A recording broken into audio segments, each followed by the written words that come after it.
Langsung saja, nggih. Terima kasih waktunya yang diberikan oleh Bu Umi ke saya. Di sini saya akan mereview dua jurnal yang sudah saya baca dan sedikit saya pelajari. Di sini ada dua jurnal terkait krisis identitas, topik utamanya, dan tentang turis, ya, tentang analisis tentang turis. Nah, dari jurnal yang pertama ini saya ambil dari jurnal luar, ya, ini dari Iran. Ini Propositos Representatis. Nah, ini jadi riset artikel ini membahas tentang krisis identitas dan sosial antara nomadik dan siras. Ini istilahnya dua remaja, jadi ada dua kelompok remaja yang mana yang istilahnya dalam tanda kutip penduduk asli, istilahnya ya siras itu, kemudian dengan nomadik itu yang istilahnya yang migrasi, gitu ya. Itu ada dua kelompok dari remaja yang dibandingkan. Nah, di sini ini judulnya tadi. Kemudian ini masih baru, misalnya masih jurnal baru, yaitu Mei tahun 2021 dengan dua penulis, Raul Dableh dan Setrolah. Nah, jadi dibuatnya jurnal ini terkait ini membandingkan tadi antara remaja yang nomadik dan remaja siras. Itu terkait dengan perkembangan fisik dan intelektual. Nah, di sini yang kenapa kok saya menarik karena di sini penelitian ini mengambil data secara detail, ya, kalau kita lihat. Nah, jadi subjek tadi penelitian tadi siras, kemudian yang metode untuk penelitian dalam jurnal ini itu menggunakan multi-stage cluster randomized sampling, ini menggunakan kuesioner, yang mana saya jadikan ini sebagai kekuatan dalam penelitian tersebut. Karena di sini menggunakan skoran sebanyak 180 item untuk menilai 6 jenis pengukuran sosial. Nah, menurut saya ini semakin banyak item yang digali dari data ini kan semakin detail dan semakin akurat hasil dari yang tersebut. Nah, kemudian kalau kita lihat hasil dari penelitian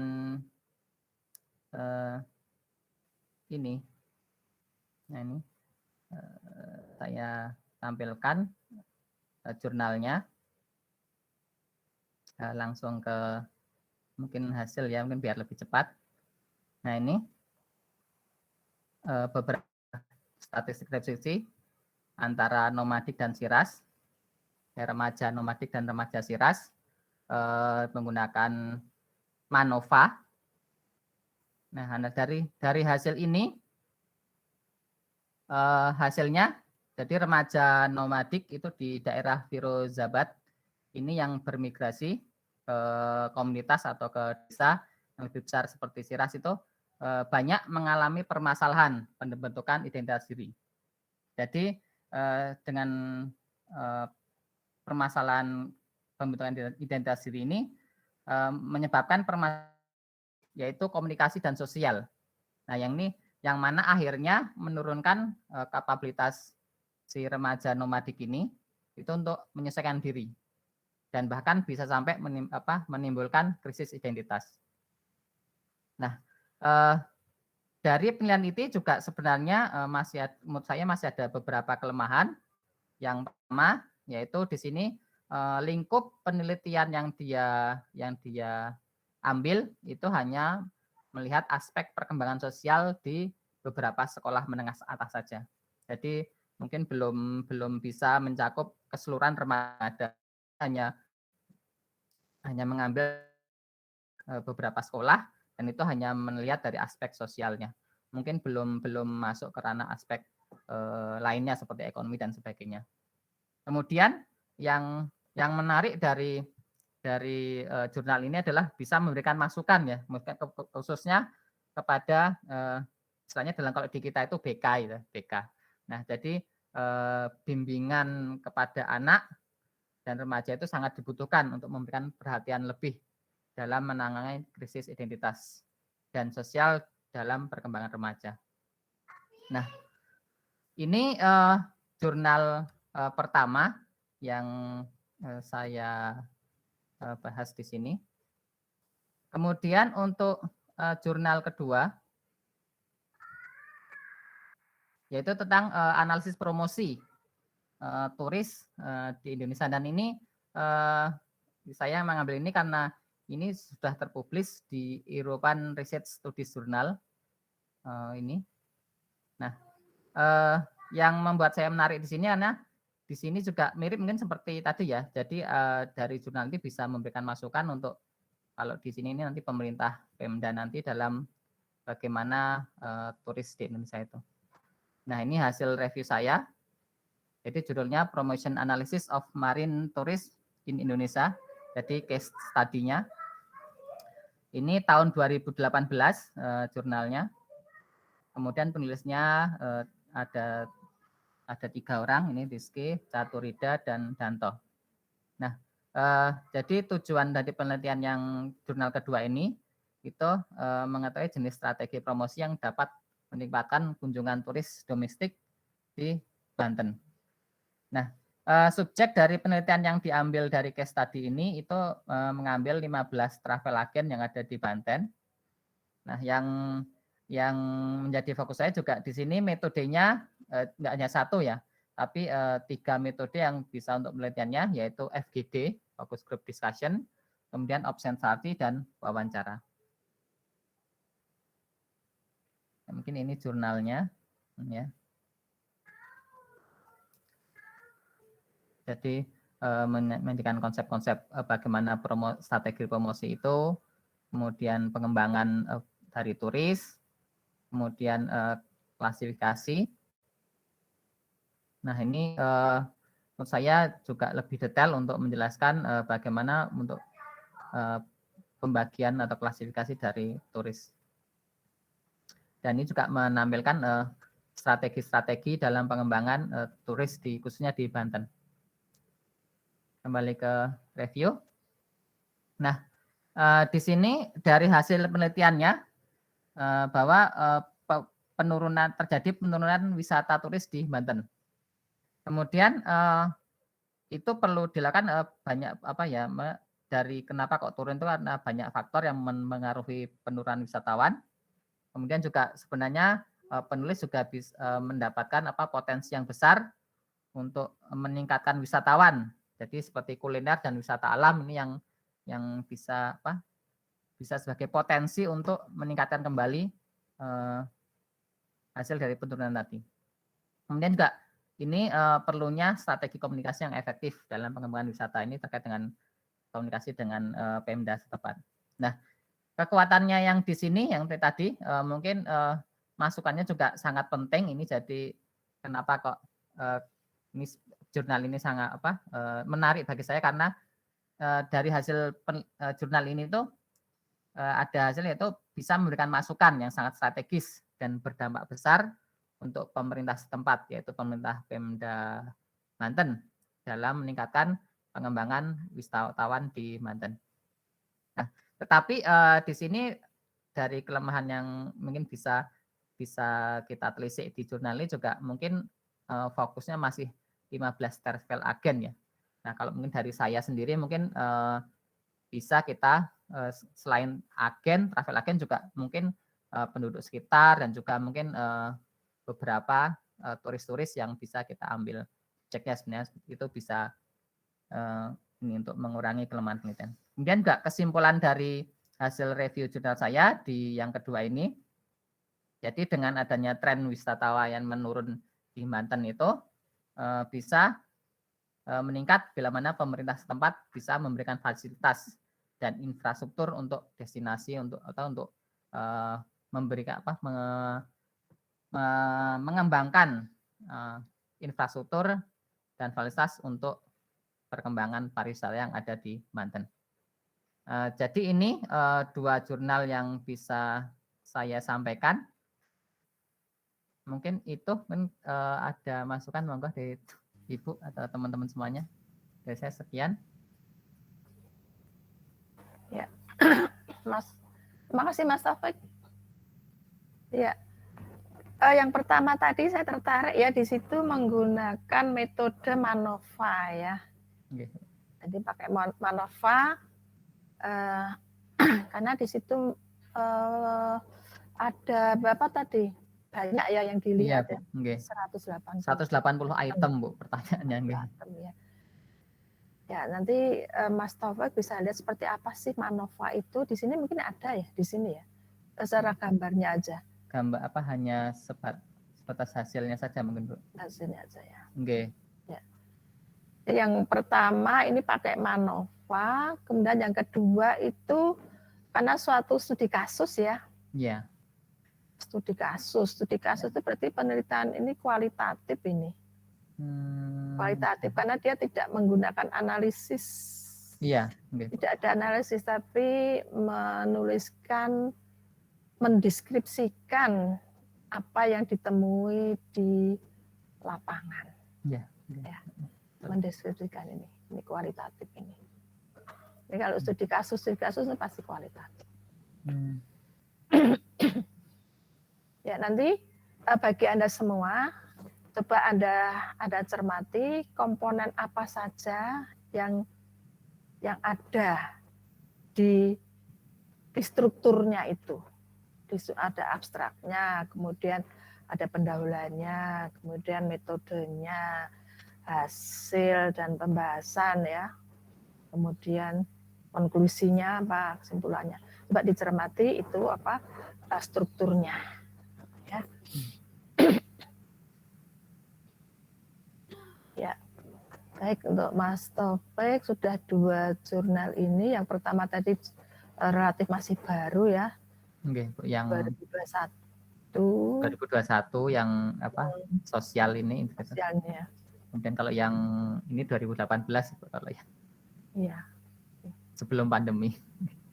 Pandemi 19. Ya. Baik, terima kasih Mas Taufik, nanti bisa diunggah di Bismat. Ya, yang kedua ini Pak Risman. Monggo silakan Pak Risman. Ya Bu, terima kasih Bu. Ini mohon maaf Bu ya, apa jaringannya agak berat, saya tidak bisa tampilkan kamera. Oh ya. Takut nanti hilang apa nih. Izin saya screen Bu. Ya, silahkan.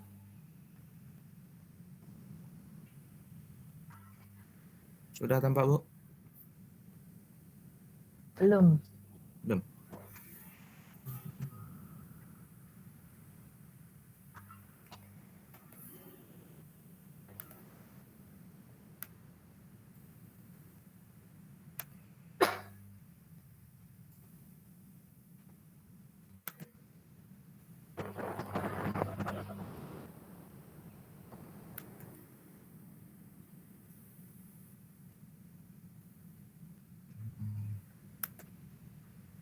Sudah Bu?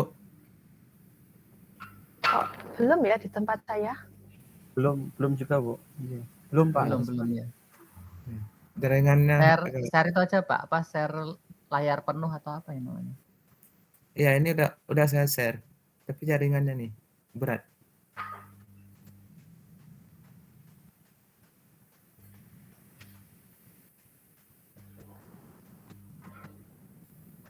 Sudah nampak, Pak? Belum.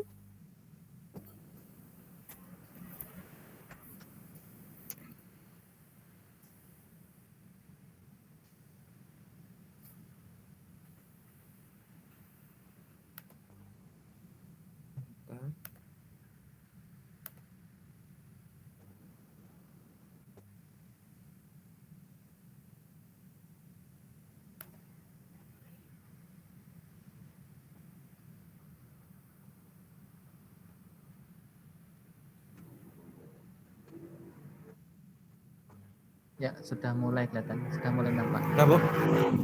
Ya. Baru loading Pak. Loading. Sudah, Pak. Telah berat. Ya, Ya, sudah ya. Ya, sudah. Sampun Nah, sudah. udah muncul. ya masuk. Baiklah, terima kasih atas kesempatannya. Di sini akan saya coba sampaikan hasil review jurnal saya sebanyak 2 buah. Yang pertama itu jurnal 1. Itu judul penelitiannya ataupun judul jurnalnya adalah Peran Teknologi Pendidikan dalam Perspektif Merdeka Belajar di Era 4.0. Tautannya bisa dilihat di sini, yaitu di HTTPS ini ya. Kemudian ini jurnal ini merupakan volume 2 di nomor 1 tahun 2021. Jenis penelitiannya adalah menggunakan descriptive research. Kemudian penelitinya di sini ada 2, yaitu Aan Widoyono, kemudian satu lagi Izah Milati. Tempat penelitiannya adalah di sekolah dasar, yang tepatnya ini adalah hasil daripada kajian salah satu sekolah dasar di Universitas Islam NU Jepara. Kemudian jenis pendekatan yang digunakan adalah analisis deskriptif dengan kajian kepustakaan. Kemudian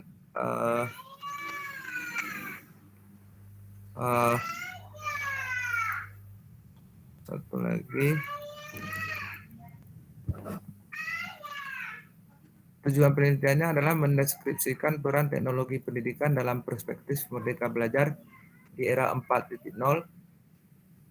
Aplikasi penelitian ini tentang bagaimana guru memahami konsep merdeka belajar dalam menerapkan teknologi pendidikan sebagai dasar pembelajaran di era 4.0. Adapun masalah yang diteliti adalah tentang bagaimana teknologi pendidikan itu sangat berperan dalam program Merdeka Belajar di era 4.0 dalam meningkatkan kualitas pendidikan.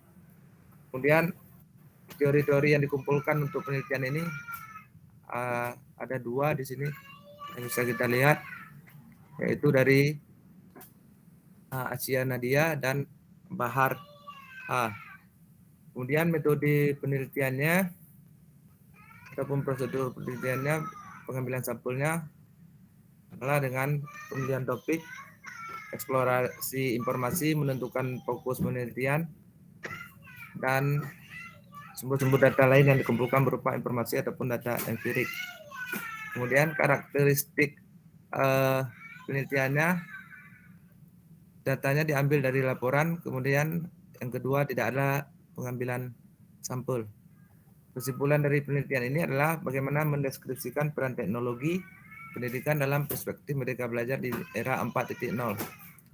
Keunggulan dan kelemahan penelitian, kelebihannya adalah peneliti dapat menggambarkan masalah yang diteliti dan menemukan penyelesaian masalah dan waktunya lebih cepat karena tidak menggunakan responden.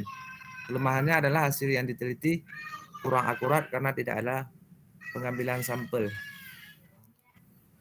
Kemudian untuk jurnal penelitian 2, jurnal yang kedua ya, judul penelitiannya adalah kurikulum vokasi pada era industri 4.0. Kemudian tautannya bisa dilihat di sini di www.jurnalut.ac.id. Jurnal ini merupakan volume ke-20 di tahun 2019. Jenis penelitiannya menggunakan library research. Kemudian identitas penelitinya ada 3 di sini, yaitu Unung Perawanida Edina, kemudian Nizwardi Jalinus, dan Liz Asnur. Kemudian tempat penelitiannya adalah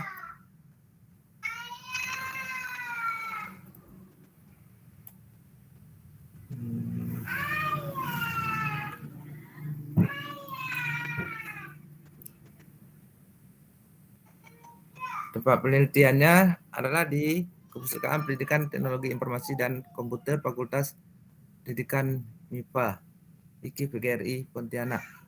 Kemudian jenis pendekatan yang digunakan ataupun metodenya dalam penulisan artikel ini adalah metode analisis literatur ataupun library research.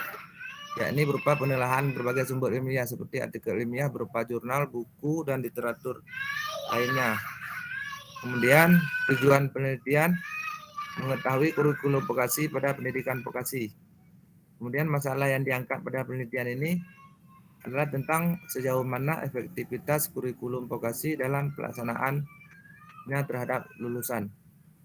Kemudian teori yang rujukan teorinya ada beberapa yang diambil, yaitu dari Vin Curtis R, kemudian Muhammad Yahya, dan juga ada Hang NPT dan juga Gentili di sini. Dan juga ada beberapa lagi yang mungkin tidak bisa saya sebutkan satu-satu. Kemudian prosedur penelitiannya atau cara pengambilan sampelnya adalah metode analisis literatur, yakni penelaahan berbagai sumber ilmiah seperti artikel ilmiah berupa jurnal, buku, dan literatur lainnya yang sesuai dengan kajian yang dibahas. Karakteristik penelitiannya, data diambil dari laporan-laporan dan tidak ada pengambilan sampel yang khusus. Kesimpulan dari penelitian ini adalah untuk mendeskripsikan pendidikan vokasi dan pengaruhnya terhadap peserta didik. Keunggulan dari penelitian ini, peneliti dapat menggambarkan masalah yang diteliti dan menemukan penyelesaian, dan waktunya lebih cepat karena tidak menggunakan responden. Sementara kelemahannya adalah hasil yang diteliti kurang akurat karena tidak ada pengambilan sampel. Di sini saya tampilkan jurnalnya yang saya kaji tadi. Ini adalah jurnal yang satu tentang guru penggerak. Sementara ini adalah jurnal yang kedua tentang peran teknologi pendidikan dalam perspektif Merdeka Belajar di era 4.0. Jadi itu saja yang bisa saya sampaikan. Berhubung apa jaringan agak bermasalah nih Bu. Terima kasih atas perhatiannya Bu. Ya. Ya, terima kasih Pak Risman. Kalau saya lihat tadi dua-duanya dia menggunakan seperti studi kepustakaan ya. Jadi dari laporan penelitian, kemudian di review, kemudian dianalisis seperti itu ya. Jadi tidak ada responden penelitian ya, atau subjek penelitiannya tidak ada ya. Semuanya pakai literatur, studi literatur. Ya, baik Pak Risman, jadi dua-duanya sudah bisa dilanjut ya untuk yang ketiga, Kak Restia.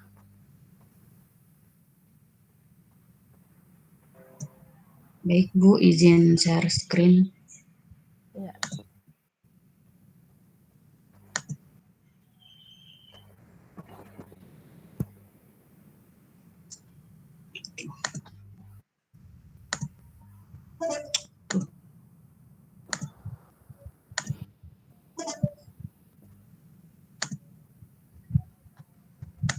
Sebentar Bu.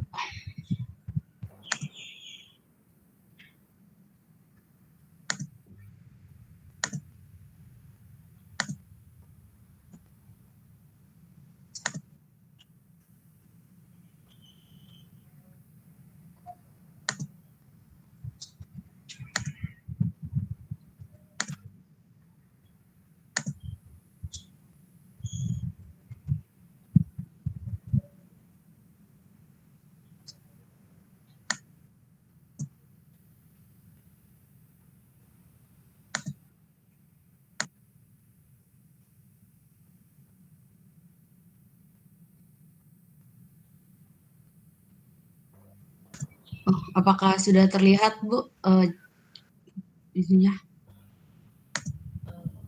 Sudah. IoT ya. IoT, sistem keamanan rumah.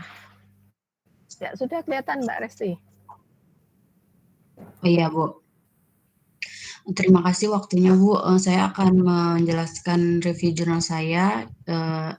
Yang pertama itu jurnalnya dengan judul Internet of Things, Sistem Keamanan Rumah Berbasis Raspberry Pi dan Telegram Messenger.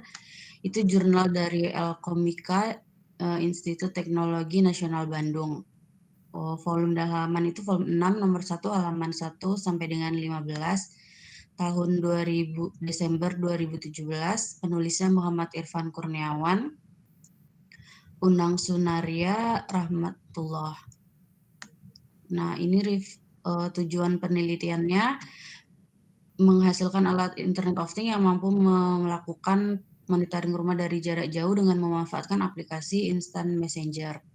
Kemudian tempat penelitiannya jurusan Teknik Telekomunikasi Fakultas Ilmu Terapan di Universitas Telkom. Subjek penelitiannya masyarakat umum. Kemudian metode penelitiannya di sini menggunakan metode R&D atau Research and Development, yaitu pengujian keefektifan produk serta menghasilkan sebuah produk. Di sini masalah penelitiannya itu banyak terjadi pencurian di rumah karena itu dibuatlah sistem keamanan rumah berbasis IoT memanfaatkan Telegram menggunakan sensor peer atau pasif infrared mendeteksi manusia, kemudian nanti dapat mengirim foto ataupun video ke nomor HP pemilik rumah. Kemudian karakteristiknya ini peneliti mengembangkan produk berupa alat, yang kedua itu diberikan penjelasan tentang alur rancangan hardware, kemudian ketiga peneliti mengumpulkan data penelitian dari percobaan komponen, produk, dan pengguna. Kekuatan penelitian itu ada flowchart alur kerja sehingga pembaca bisa mengetahui dengan jelas sistem yang dibuat. Kemudian data pengujian sistem komponen ditampilkan dalam bentuk tabel sehingga mudah dibaca oleh pembaca. Kelemahannya di sini tujuan penelitiannya tidak ditulis dengan rinci. Yang kedua, tidak menjelaskan metode penelitian dan teknik analisis datanya. Yang ketiga, tidak jelaskan dengan rinci subjek penelitian. Yang keempat, pengujian hanya pada komponen dan tidak ada pengujian untuk pengguna. Ini kesimpulannya saya ambil dari kesimpulan jurnalnya, Bu. Jarak maksimal sensor peer dapat mendeteksi adanya suatu pergerakan objek 6 meter. Jika lebih dari 6 meter tidak dapat dideteksi. Kemudian sudut sensitivitas peer-nya itu arah horizontal sebesar 90 derajat sampai 135 derajat dan arah vertikal sebesar 60 derajat sampai 120 derajat dan begitu seterusnya. Ini saya tampilkan yang jurnalnya.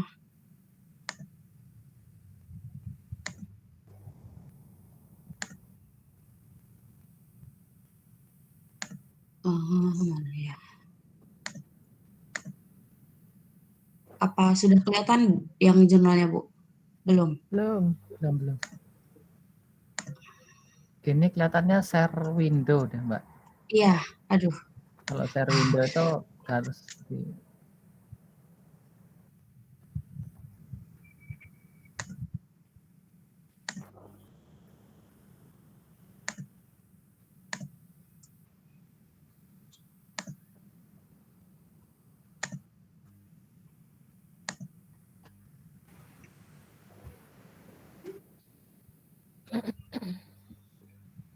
Sudah tampil, Bu? Sudah. Belum. Sudah. Ya. Sudah, Mbak. Ini Ya. untuk jurnalnya yang pertama itu dari Elkom Mika. Nah, di sini tuh di abstraknya dan di pendahuluan juga tidak dijelaskan tujuan penelitian yang spesifik, itu hanya secara umum gitu. Kemudian di sini juga tidak dijelaskan metode penelitian yang digunakan. Tadi R&D ya Mbak Resti kayaknya ya? R&D itu menurut saya gitu. Oh, kirain di sininya disampaikan. Iya, di sini di metodenya juga tidak disampaikan gitu, Bu. Dia langsung cara kerja dan diagram blok dari alat yang mau mereka buat.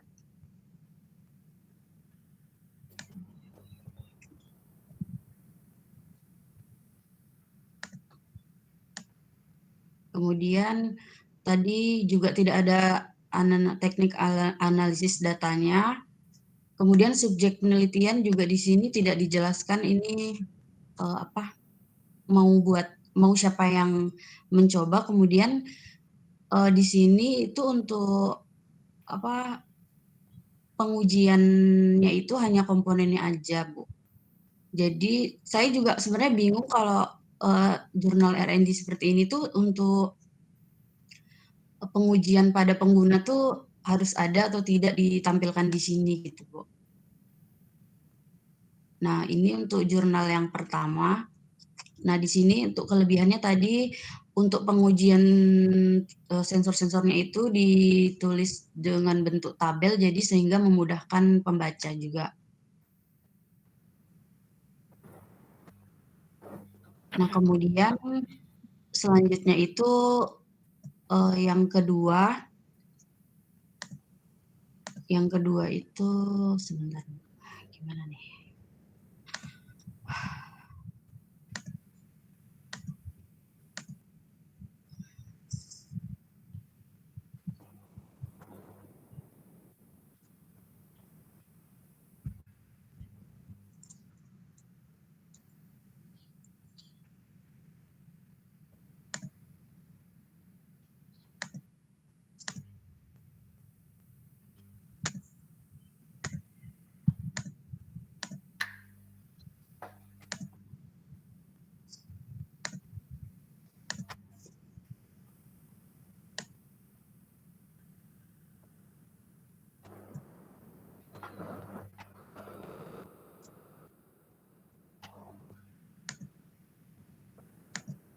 Untuk jurnal yang kedua ini juga R&D itu dengan judul Sistem Monitoring Pencemaran Polutan Kendaraan via Gadget Berbasis Arduino. Jurnalnya dari Elinfo UNY, kemudian volume 1 nomor 3 halaman 145 sampai 150 tahun 2016. Penulisnya Adi Batul Ardianto, Uswatun Hasana, Brian Dwi Murdianto, dan Bekti Wulandari. Tujuan penelitian ini dimaksudkan membuat suatu alat pengukuran konsentrasi gas yang dideteksi oleh sensor TGS 2201 untuk mengetahui tingkat emisi gas buang kendaraan bermotor dengan menampilkan jumlah kadar karbon dioksida, hidrogen, etanol, dan satuan ppm yang akan ditampilkan dalam aplikasi Android.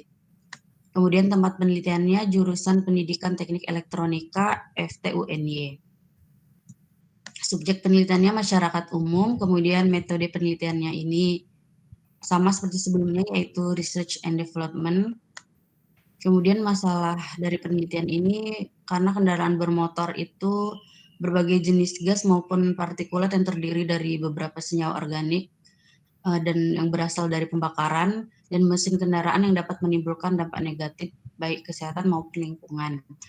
Nah, kemudian peneliti berniat membuat suatu alat pengukuran konsentrasi gas yang dideteksi oleh sensor TGS 2201 untuk mengetahui gas buangan kendaraan seperti karbon dioksida, hidrogen, etanol, dan dalam satuan ppm itu ditampilkan di aplikasi Android. Karakteristiknya, peneliti melakukan pengembangan produk berupa alat, diberikan penjelasan tentang rancangan hardware, dan peneliti mengumpulkan data penelitian dari percobaan komponen, produk, dan pengguna.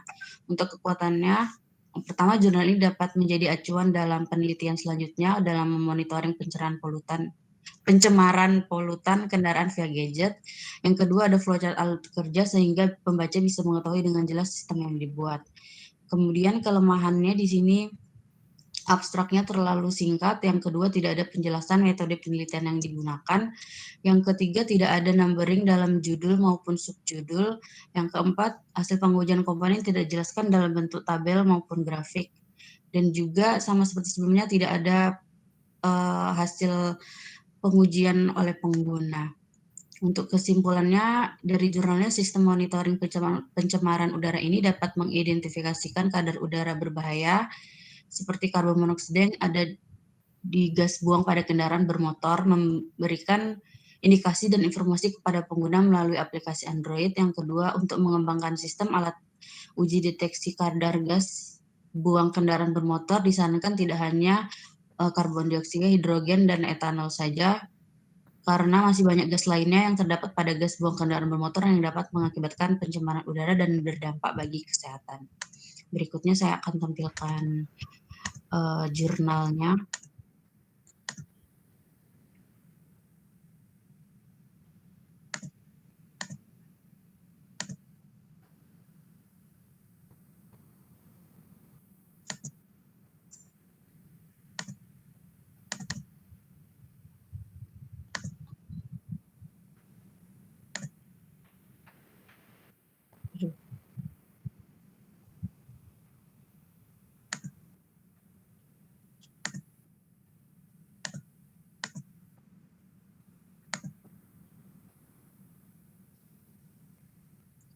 Apakah sudah tampak, Bu? Udah. Iya. Jadi ini tampilan dari jurnal yang kedua itu, dari Elinfo. Nah, di sini untuk abstraknya itu hanya sedikit dan tidak ada dijelaskan metodenya juga, metode penelitian dan penulisan tujuan penelitiannya itu tidak dijelaskan dengan rinci, kemudian juga tidak dijelaskan subjek penelitiannya ini untuk siapa penggunanya gitu. Kemudian metode penelitiannya juga tidak dijelaskan menggunakan apa, tapi ya itu menurut saya juga Bu yang dia menggunakan R&D gitu.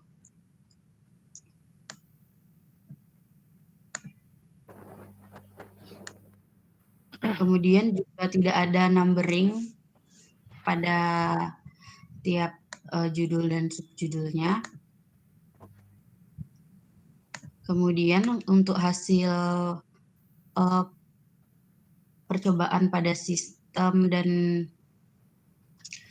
komponennya itu tidak hanya berbentuk gambar dan tidak dijabarkan dalam bentuk tabel, hanya gambar seperti ini. Jadi untuk pembaca itu kesulitan, jadi harus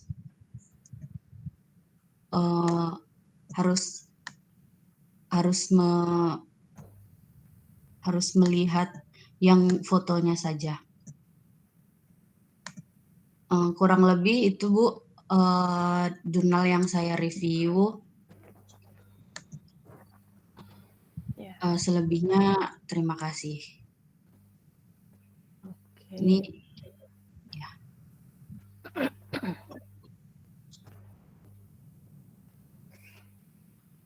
Itu alatnya ya, hasil pengujiannya. Iya Bu, ini yang kedua.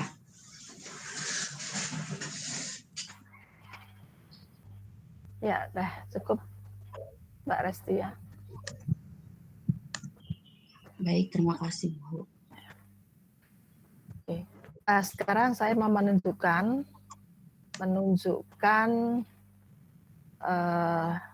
jurnal yang dibuat oleh Pak Prapto dan saya. R&D juga. Ini yang terkait dengan microcontroller dan MATLAB.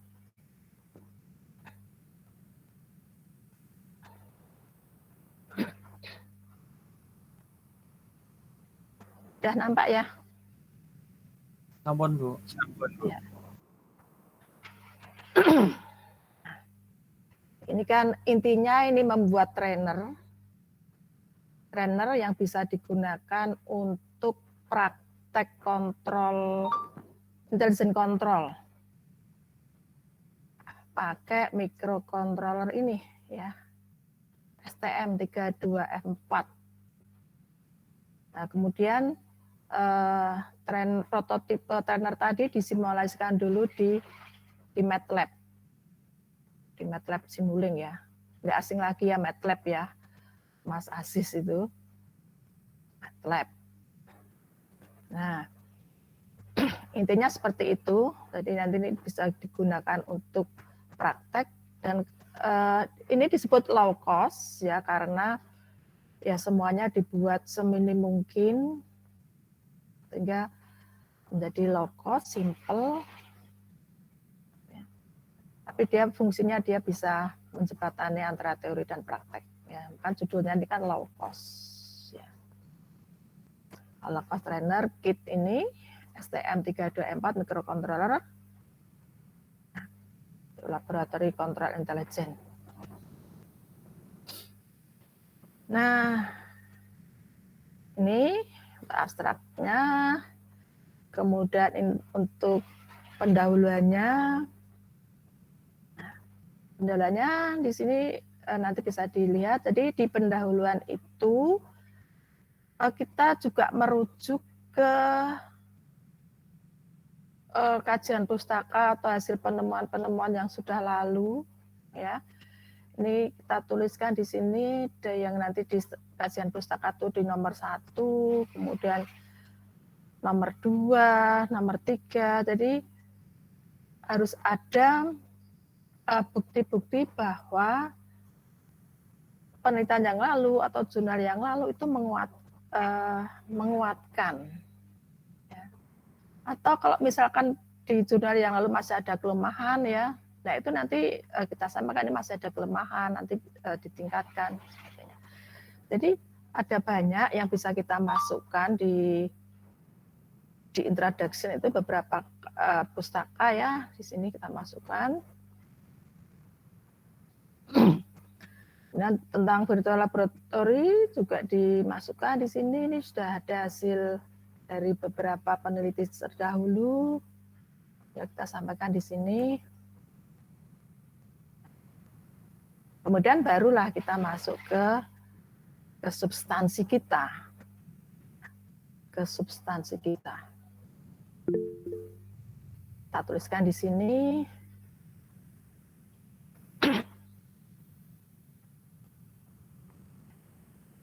Tuliskan tentang artikel AI ya, karena kita kan juga pakai atau AI juga dimasukkan. Nah, kemudian kita sampaikan tentang low-cost platform laboratori itu apa, gitu ya. Kemudian Ibu boleh izin bertanya, Ibu? Ya, silakan. Dan saya mau menyelah itu tadi di bagian yang pas awal-awal di introduction itu kan citasinya kayak ada 1, 2, 3 gitu, itu memang kayak gitu ya Bu ya. Jadi tadi kalau nggak salah di yang bagian kanan atas itu sempat lihat kayak ada kanan atas ini. Iya, ini apakah ini citasi juga Bu yang tentang paragraf niku bagian itu kan ada beberapa citasi, ada 1, Ini ya? 5, 6, 1, 7. 5. Itu maksudnya pripun Ibu? Iya. Atau kalimat itu diambil dalam beberapa citasi atau jurnal yang lain? Atau Betul. Jadi kalimat ini ya, kalimat yang ini ya, itu tuh ngambil di nomor 1, nomor 5, nomor 6, 7, 10, 11. Ya, kita ngambil di sini. Kita citasi dari nomor-nomor itu tadi. Jadi dimungkinkan ada satu pernyataan, tapi itu juga ada di beberapa penulis yang lain. Ya. Jadi tadi kan ada 1, 5, 10, 11 itu ya. Nah, jadi ngambil misalkan nomor 1 ada juga disampaikan oleh Godwin ini, kita tulis 1. Kemudian yang di 5 tadi nomor 5 barangkali ya. Nah, nomor 5 ini Nolan juga menulis tentang itu, kita tulis 5 seperti itu. Jadi bisa dimungkinkan lebih dari 1 stasi yang kita lakukan.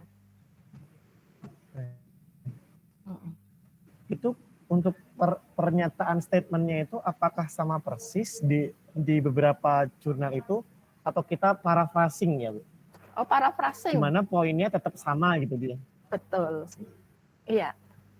Kita parafrase tapi intinya sama.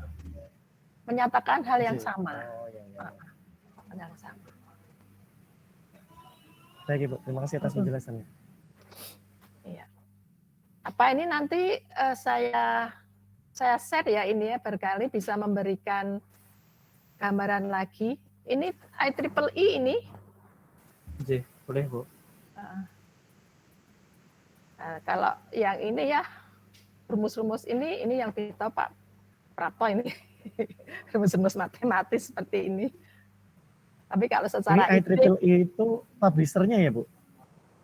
Jurnalnya. Oh, jurnalnya ya. Iya, jurnal yang khusus untuk komputer science dan electronics. Electronics ya. Komputer science electronics.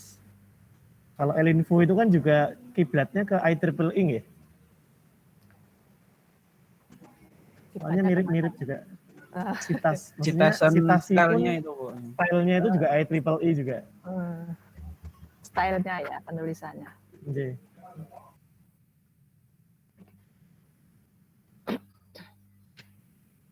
Nah, kenapa ini saya tunjukkan ya, supaya ini kan bau elektroniknya itu kan memang elektronik ya. Jadi seperti apa sih kalau misalkan topik kita itu elektronik itu yang kita tulis apa gitu ya. Ini R&D juga ini R&D ya, karena membuat trainernya ini tadi yang disimulasikan pakai MATLAB. Nah, ini kita pakai STM32F4.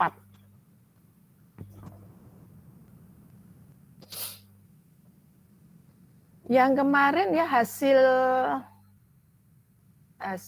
skripsinya Mas Aziz itu bagus loh, tapi enggak tahu tuh sudah dimasukkan di jurnal belum tuh. Yang kuncinya Bu. Oh, yang skripsi. Yang antena apa itu? Yeah.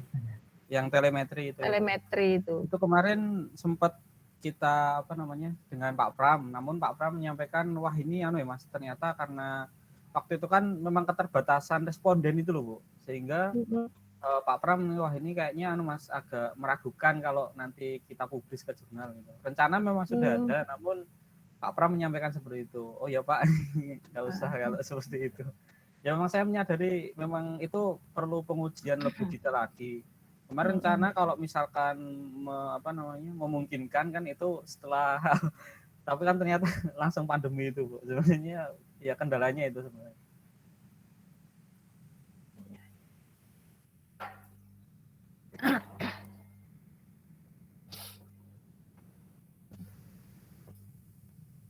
Ya baik, nanti ini saya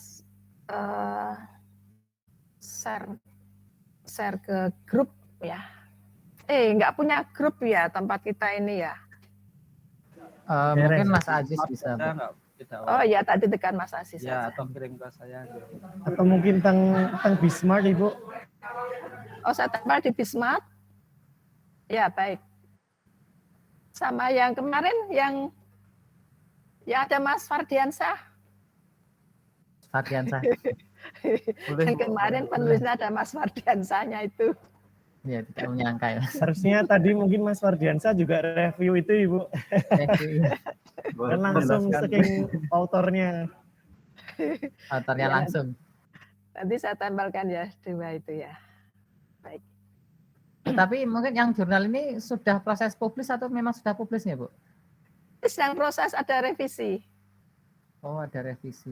Ini kan kemarin draftnya kita draft Desember 2020.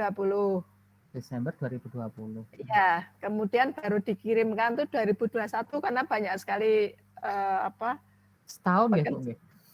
Itu belum dikirim. Belum dikirim. 2020 Desember 2020 itu masih draft. Oh, masih draft. Okay. Terus 2021 pertengahan itu baru dikirim. Ya. 2021 pertengahan baru dikirim. Ya, kan ada proses revisi. Jadi belum publish. Tapi kan draftnya seperti itu. Dari draftnya itu bisa kelihatan.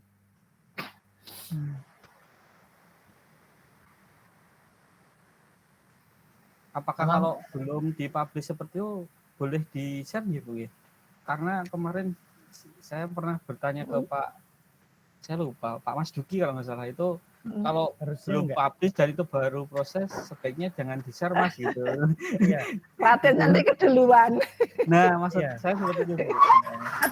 Cuma kalau saya rasa kita nggak ada karena itu kan kemarin saya juga ditegur sama Dr. Fatul terkait mau minta pendapat gitu, terus saya taruh di GitHub. Terus jangan Mas, jangan ditaruh di GitHub. Jadi etikanya itu kalau belum ini, mending jangan daripada nanti ini kita nggak bisa apa-apa kalau ada yang ambil gitu. Ya sudah, kalau begitu yang sudah publish saja ya. Yang punyanya Mas Fardiansyah. Yang tadi karena belum publish, cuma saya tunjukin aja. Saya tunjukin aja. Izin bertanya Bu, kaitannya dengan yang jurnal IEEE itu memang harus ada member dulu ya Bu ya untuk bisa publish di IEEE? Itu kan sepertinya ada Pak Prapto itu kan sudah sebagai member juga Iya, di iya. IEEE. Apakah persyaratan di IEEE itu memang harus menjadi member dulu gitu? Nah, dulu kan ceritanya diawali dari Pak Prapto waktu itu masih S3 di Taiwan. Di Taiwan, terus Pak Prapto kan sama promotornya ya, sama promotornya sana. Nah, promotornya sana kan sudah sering dia publish di IEEE. Terus Pak Prapto kan ikut. Ya karena Pak Prapto ngikut, berarti kan Pak Prapto sudah namanya sudah nyantol ya istilahnya ya. Sudah nyantol di IEEE. Itu. Jadi otomatis Pak Prapto sudah member IEEE. Ya mudah-mudahan Sepertinya kalau memang ada yang seperti itu Ibu. Kalau nggak salah, dulu saya pernah diajakin bikin jurnal juga. Memang ada beberapa asosiasi seperti IEEE atau IACSID, International Association of Computer Science and IT, itu memang mewajibkan salah satu, kalau untuk publish jurnal itu ada register sebagai membernya dulu. Seperti itu. Memang ada itu yang jurnal seperti yang besar-besar ya. itu. Jurnal yang besar. Karena kan ini Q1 ini. IEEE kan Q1. Oh. Ya, kalau Q4, Q3 tidak sampai sebegitu ketatnya. Q1 kan dia sudah topnya ya. Topnya jurnal. Mohon izin kalau mungkin boleh tahu Bu, untuk biaya publish di yang IEEE itu pinten ya Bu? Berapa dolar gitu? Berapa ya? Saya kurang tahu, waktu itu nggak tanya. Mungkin apa yang lain Bu, apa mungkin kalau IEEE mungkin itu mungkin Kalau jurnal-jurnal yang lain yang kira-kira biar kami juga untuk persiapan. Itu aja. Misalkan kalau yang mau internasional cari yang misalkan Anda cari yang Q3 atau Q4. Q3 kalau yang di jurnal internasional kemarin bisa pakai Simago itu ya. Simago kan kita bisa tahu itu mau Q berapa. Ya memang sih kalau awal-awal jangan nembak yang Q1 atau Q2 ya. Q2, Q3 aja susah. Ya, tapi ya nggak apa-apa kalau misalkan ada tulisannya bagus ya, kalau mau nembak yang Q3 ya nggak apa-apa. Tapi kita mulainya Q4 atau Q3 dulu. Q4 atau Q3. Nah nanti kalau Anda sudah mahir ya bisa main ke Q2 atau main ke Q1. Kalau yang nasional terakreditasi ya Sinta 2. Ya. Kalau nggak salah kan Sinta 2 kan S2. Sinta 2 Bu. Anda bisa lihat itu ditarik yang A2-nya itu di apa di Sinta itu nanti ada tinggal milih aja yang jurnal-jurnal yang masuk di kelas Sinta 2 misalkan. Dan apa dan Bu, menanyakan juga. Ya. Terkait apa? Ini kan jurnal paling enggak kita 2 nama ya Bu, artinya nama kita sendiri sebagai penulis pertama. Kemudian nama kedua itu dosen UNJ ya Bu ya?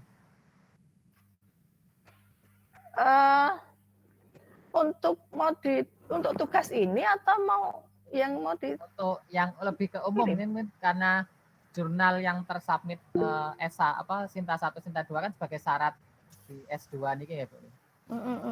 Itu kan kalau nggak salah dalam menulis jurnal nanti yang sebagai paling enggak sebagai syarat kan tadi yang Sinta 1 atau Sinta 2 itu kan kalau nggak salah nama pertama itu kita, nama kedua itu dosen UNY.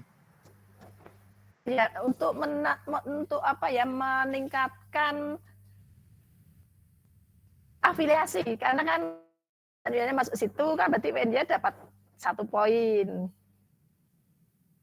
Ya, jadi diikutkan nama dosennya bisa 3 ya, misalkan Mas Taufik. Jadi Mas Oke, oke. Taufik, kemudian dosen UNY, terus satunya lagi temennya. Oke. Boleh Ini mungkin 3. enggak saya berpikir juga kan mungkin karena kan ya mungkin istri saya kan di UAD gitu Bu. Mungkin bisa menembak Telkomnika yang itu Sinta 1 istilahnya Bu ya. Nah, kalau ya. mungkin yang nama ketiga itu mungkin juga mengambil dosen luar itu juga bisa gitu mungkin. Oh, bisa, asal itu ya bidangnya itu sama. Maksud saya kalau teknik ya teknik, jangan sampai istrinya Mas Taufik sastra. Kan jauh ya. Kan jauh ya. Oke, mungkin kalau di mungkin di Telkomnika yang UAD itu kan Sinta 1 nih Bu. Mungkin saya istilahnya menggait juga dosen teknik di UAD itu juga bisa gitu Bu. Bisa. Ya. Jadi mungkin 3 nama, saya, dosen UNY dan dosen UAD gitu bisa. Dosen UAD, nih. Ya, Mas Taufik sebagai penulis pertama.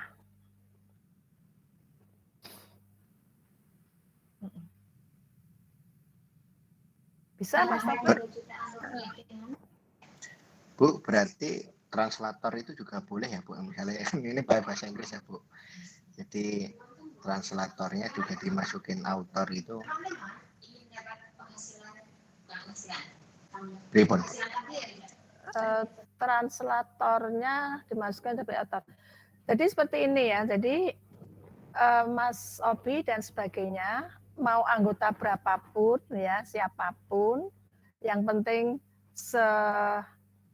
apa ya istilahnya, segaris ya, sama ya. Dan Mas Obi atau siapapun harus penulis 1. Mau berapa anggotanya nggak masalah. Ya. Ya Bu, siap.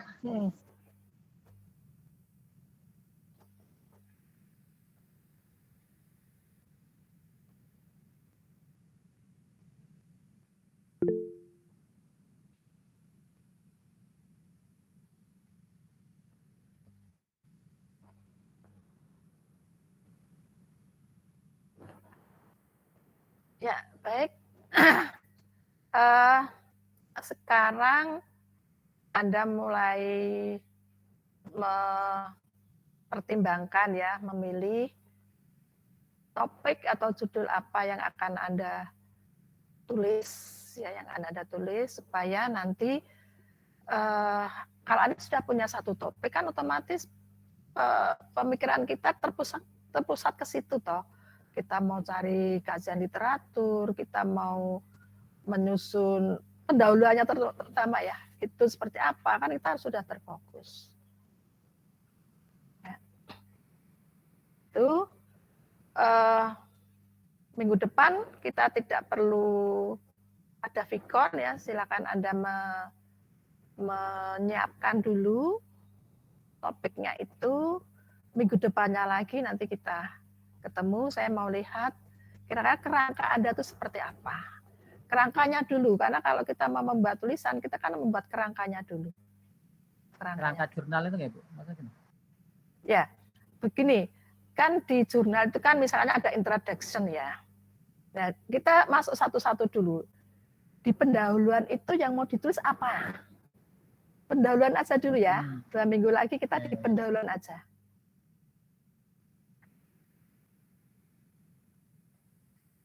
Pendahuluan, nanti ada buat kerangkanya yang mau ditulis, tinggal besoknya lagi Anda tinggal isi kalimat-kalimatnya di situ.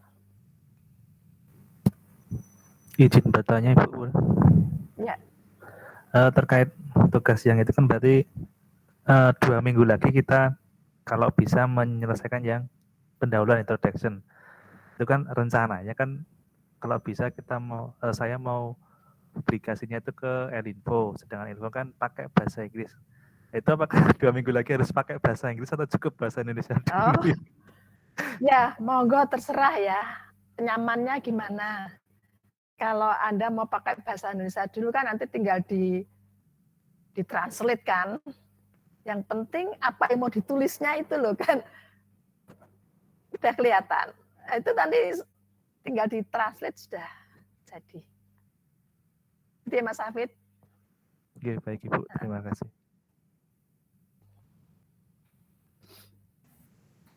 Bu, izin bertanya, Bu. Oh iya, Mas Wahyu. Terkait penulis tadi, Bu. Misalkan kalau penelitian kita itu, taruhlah mungkin pengembangan teknologi di bidang sastra, Bu. Terus penulis pertamanya itu dari keteknikan, Bu. Dan penulis kedua, mungkin ketiga, dan selanjutnya itu dari sastra, Bu. Bagaimana risiko penolakannya itu, Bu? Terhadap jurnalnya, Bu? Ataukah memang harus dari teknik semua? Gitu. Oh. Mau bikin apa Mas Wahyu? Mungkin kayak teknologi di bidang pertanian, Bu. Tadi cuma contoh, Bu. Oh. Oke. Di jurnal itu kan pasti ada penulisnya ya. Seperti ini tadi. Di belakang tuh pasti ada penulisnya. Penulis A itu apa yang sudah pernah dia lakukan. Di latar belakangnya apa, penulis B dan sebagainya. Nah, jadi editor itu bisa melihat di situ. Ini benar nggak sih ini? Gitu. Apa cuma numpang nama? Jadi kelihatan di belakang itu identitas dari penulis 1, penulis 2, penulis 3. Seperti itu Mas Wahyu. Jadi tetap ini ya, Bu, ya, nggak begitu besar resiko buat ditolak, Bu. Walaupun misalnya kan dari penulis ini sudah ada karya mungkin, Bu. Maksud saya gini, kalau karyanya jauh sekali, jadi bidang dia itu jauh sekali dengan apa yang ditulis kan tidak mungkin kan. Jadi editor kan bisa menilai di situ.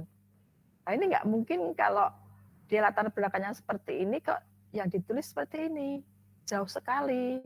Gitu. Ya, itu bisa jadi salah satu penolakan juga karena tidak, ya namanya tidak sinkron lah. Gitu.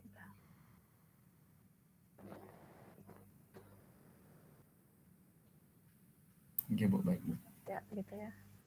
Terima kasih, Bu. Ya. Izin bertanya, Bu. Oh, ya, silakan Pak Risman. Ini yang kita tulis kemarin, Bu, apa memang harus dalam bentuk apa yang akan kita tulis ke depan gitu? Apa memang harus dalam bentuk jurnal yang mau kita submit atau boleh yang lain, Bu? Misalnya kan kayak saya guru, bukan? Itu ada PTK gitu. Tapi PTK itu tidak ada, maksudnya bukan untuk saya submit gitu. Nah, apa boleh ditampilkan juga itu untuk 2 minggu ke depan gitu. Begini Pak Risman, kita kan inginnya ya, tujuannya kan sekali kita, istilahnya apa, peribahasa itu? Sekali jalan gitu. Kali kayu 2000 Kali kayu melampaui. itu. Jadi ya kita menyelesaikan mata kuliah ini sekaligus juga hasil dari mata kuliah ini bisa kita gunakan untuk submit. Oh, ya, Bu. Ya. Paham, Bu. Iya. Berarti yang akan kita buat itu memang yang mau disubmit ke depan gitu ya. Iya, kalau bisa ya. Seperti itu. Ya, jadi tadi sekali itu tadi 230 terlampaui.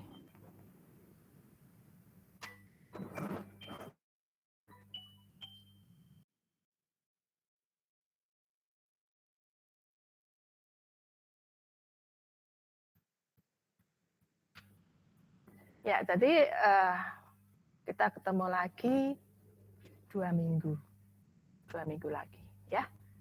Baik. Untuk sore hari ini saya rasa sudah cukup pertemuan kita. Saya akhiri. Selamat sore. Assalamualaikum warahmatullahi wabarakatuh. Waalaikumsalam. Waalaikumsalam. Waalaikumsalam. Waalaikumsalam warahmatullahi wabarakatuh. warahmatullahi Terima kasih Bu. wabarakatuh. Terima Sehat-sehat kasih Bu. selalu.